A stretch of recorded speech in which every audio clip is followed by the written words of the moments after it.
श्री स्वामी समर्थ. नमस्कार स्वामी भक्त हो. नागपंचमी 2024. नागपंचमीचा नैवेद्य न चिरता न तळता करण्यामागचे कारण जाणून घ्या. 9 ऑगस्ट म्हणजे उद्या 9 ऑगस्ट रोजी नागपंचमी आहे. त्या दिवशीच्या नैवेद्याचे विशिष्ट नियम आहेत, पण का ते जाणून घेऊया.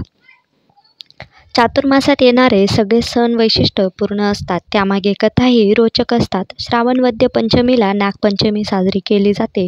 यंदा 9 ऑगस्ट रोजी नागपंचमी साजरी केली जाईल. नागपंचमीला चिरणे, तळणे, भाजणे इत्यादी क्रिया टाळण्यामागचे काय आहे मूळ संकल्पना जाणून घ्या. नागपंचमी संदर्भात बालपणापासून आपण एक गोष्ट ऐकत आलो आहोत, ती म्हणजे या दिवशी काहीही चिरू, कापू नये, तळू नये, चुलीवर तवा ठेवू नये किंवा भाजू नये, कोणाची हिंसा करू नये, जमीन खणू नये. पावसाळ्यात ही सगळी ठिकाणे नाग, साप यांची विश्रांती स्थाने असतात. अनावधानाने आपल्याकडून त्यांना इजा होऊ नये म्हणून सावधगिरी बाळगण्याच्या दृष्टीने हा नियम आखला आहे. ही सावधगिरी पावसाळा संपेपर्यंत बाळगायची असते. त्या दिवशी जशी शेतकामाला सुट्टी तशीच गृहिणीलाही रोजच्या रांधा वाढा, उष्टी काढा या कामातून सुट्टी देण्याच्या हेतूने भाजू चिरू नये असा नियम केला असावा.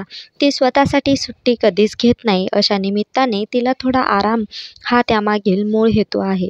त्याला जोड दिली जाते पौराणिक कथेची. ती कथा पुढीलप्रमाणे आहे. एकदा एक शेतकरी जमीन नांगरीत असताना त्याच्या नांगराचा फळा नागाच्या बिळात घुसला. त्यामुळे त्या बिळातील नागाची पिल्ले चिरडून मेली. बाहेरून आलेल्या नागिनीला आपली पिल्ले मेल्याचे पाहून खूप राग आला. त्या रागाच्या भरात तिने शेतकऱ्याला आपल्या बायको मुलांसह दंश करून मारले. त्या शेतकऱ्याची एक लग्न झालेली मुलगी होती. शेवटी तिला देखील दंश करून मारण्यासाठी नागिन तिच्या गावी तिच्या घरी पोहोचली.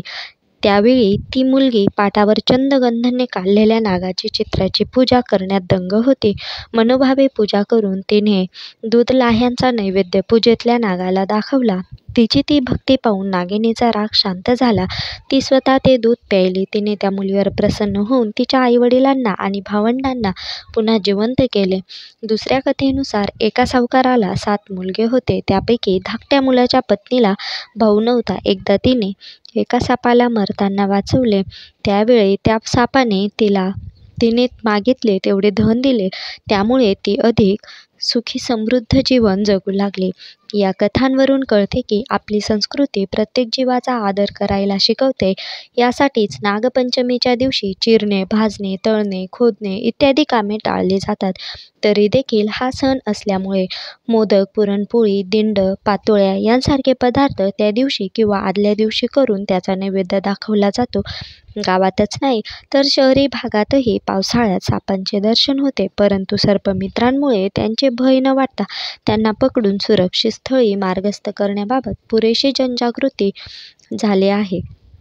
या निमित्ताने पाटावरील रांगोळीच्या नागपूजेबरोबरच खऱ्याखुऱ्या नागांचे प्राण वाचवणाऱ्या सर्पमित्रांना गोड खाऊ घातले तर या सणाचा व्यापक दृष्टिकोन सार्थकी लागू शकतो.